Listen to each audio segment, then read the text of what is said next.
நாங்கள் அனைவருக்கும் எங்கள் அனைவருக்கும் தெரிந்த ஒரு விடயம்தான் பொதுபல சேனா அமைப்பின் செயலாளர் நாயகம் வணக்கத்துக்குரிய கலகுடாத்தே ஞானசார தேரர் அவர்கள் தற்போது நீதிமன்றத்தின் உத்தரவின் பேரில் தண்டனை பெற்று சிறையில் உள்ளார்.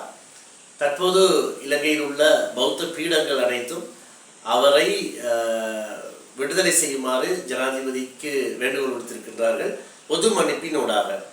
இவ்வாறான ஒரு சந்தர்ப்பத்திலே பௌத்த பீடங்கள் பல என்னையும் அணுகினார்கள். அவர்களுடைய சந்திப்பில் கலந்து கொண்டு ஒரு முடிவெடுப்பதற்காக.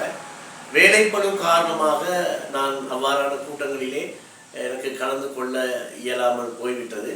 என்றாலும் இந்த கோரிக்கை அவர்களால் முன்வைக்கப்பட்டிருக்கின்றது. இவ்வாறான சந்தர்ப்பத்திலே அகில இலங்கை இந்து சம்மேளனமாகிய ஹின்ஃபோஸ், எங்களுடைய ஹிந்து ஃபெடரேஷன் ஆஃப் ஸ்ரீலங்கா, எங்களுடைய அமைப்பும் ஜனாதிபதி அவர்களிடம் கலகுடாத்தே ஞானசார தேரர் அவர்களுக்கு பொது மன்னிப்பை வழங்குவதற்காக கோரிக்கை ஒன்றினை நாங்கள் அமைப்பு ரீதியாக எடுத்திருக்கின்றோம்.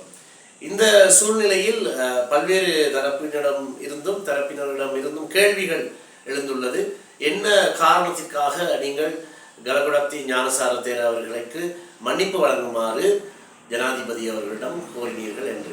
உண்மையிலேயே கலகுடாத்தே ஞானசார தேரர் அவர்களுடைய பல்வேறு கருத்துக்கள் தொடர்பாக இந்து சம்மேளனம் நேரடியாக அவரிடம் சென்று நாங்கள் எங்களுடைய அதிருப்தியை தெரிவித்திருக்கின்றோம். அவர் கூறுகின்ற எல்லா விடயங்களிலும் நாங்கள் ஒத்துப்போகவில்லை. அதே நேரம் எங்களுக்கு எந்தெந்த விடயங்களுக்கு அவருடைய ஒத்துழைப்பு, உதவி, அனுசரணை தேவைப்பட்டதோ அந்த விடயங்களுக்காக நாங்கள் அதை பெற்றுக்கொண்டோம். அதேபோல் ஏனைய மதங்கள் தொடர்பான வெறுப்புணர்வை தூண்டக்கூடிய பேச்சுக்கள், பிரச்சாரங்கள், நடவடிக்கைகள் தொடர்பாக எங்களுடைய கடுமையான அதிருப்தியை நாங்கள் நேரடியாக பொதுபல சேனா அமைப்பின் தலைமையகத்திற்கே சென்று நாங்கள் ஞானசார தேரர் அவர்களிடம் வெளியிட்டிருந்தோம். எனினும் நாங்கள் ஊடகங்களுக்கு எங்களுடைய அறிக்கைகளை அனுப்பவில்லை. எங்களுடைய அதிருப்தியை நாங்கள் அனுப்பவில்லை. காரணம் என்னவென்றால், இந்த சந்தர்ப்பத்தை பயன்படுத்தி ஒரு சில ஊடகவியலாளர்கள் இந்த இரண்டு அமைப்புகளுக்கும் இடையே இருக்கின்ற நல்லுறவை அல்லது இரண்டு சமூகங்களுக்கும் இடையே இருக்கின்ற நல்லுறவை வீணடிப்பதற்கான பணியை ஆரம்பித்து விடுவார்கள் என்று. ஆகவே ஏன் நாங்கள் ஆதரித்தோம், ஏன் நாங்கள் அவரை விடுதலை செய்ய வேண்டும் என்று கேட்டுக்கொள்கின்றோம் என்றால், ஞானசார தேரர் அவர்கள் சிறையில் இருக்கின்றார் என்று ஒரு அந்த இருக்கின்ற காரணத்தினால் எந்த ஒரு நல்ல விடயமும் நடக்கப் போவது இல்லை சிறுபான்மை மக்களை பொறுத்த மட்டில். உதாரணமாக, அவர் உள்ளே தொடர்ந்தும் இருக்கின்ற இந்த காலப்பகுதியிலே தான் ஏனைய சில சிறுபான்மை மதங்கள் மீது சில பெரும்பான்மை தலைவர்கள் அல்லது நிறுவனங்கள் வெறுப்பு பிரச்சாரத்தை தூண்டக்கூடும் அல்லது தூண்டி தங்களுடைய அரசியல் ரீதியான சில செயற்பாடுகளுக்கு அவர்கள் இந்த விடயத்தை கையில் எடுக்கக்கூடும். ஆகவே அவர் வெளியே மன்னிப்பு வழங்கப்பட்ட வெளியே வந்தார் என்றால், ஒரு மதங்களுக்கு இடையிலே பல்வேறு மதங்களை பின்பற்றுகின்றவர்களுக்கு இடையிலே கசப்புணர்வை குறைத்து நல்லுறவை ஏற்படுத்த முடியுமோ முடியாதா என்று எனக்கு தெரியாது. எனினும் கசப்புணர்வுகளை, குரோதங்களை குறைப்பதற்கு அவருடைய விடுதலை ஒரு காரணமாக அமையும் என்பது என்னுடைய அசைக்க முடியாத நம்பிக்கை. கலகுடாத்தே ஞானசார தேரர் அவருடைய எல்லா கருத்துக்களோடும் இந்து சம்மேளனம் அல்லது எங்களுடைய மக்கள் உடன்படவில்லை. எங்களுக்கு சில தேவைகள் இருந்தது கடந்த காலங்களிலே. குறிப்பாக எங்களுடைய மக்கள் கிழக்கிலே பல்வேறு இடங்களிலே சில தலைவர்கள், அரசியல் தலைவர்கள், அவர்களுக்கு முதலமைச்சர் பதவி அல்லது ஆளுநர் பதவி போன்ற விடயங்கள் கிடைத்தவுடன் எங்களுடைய மக்களுடைய சில அடிப்படை தேவைகள், அடிப்படை உரிமைகளை கூட வழங்காமல் மறுத்த சந்தர்ப்பங்கள் பல காணப்பட்டன. பெரிய விடயங்கள் எல்லாம் ஒரு பக்கத்திலே வைத்து விட்டு நான் சிறிய விடயங்கள் சிலவற்றை கூறுகின்றேன்.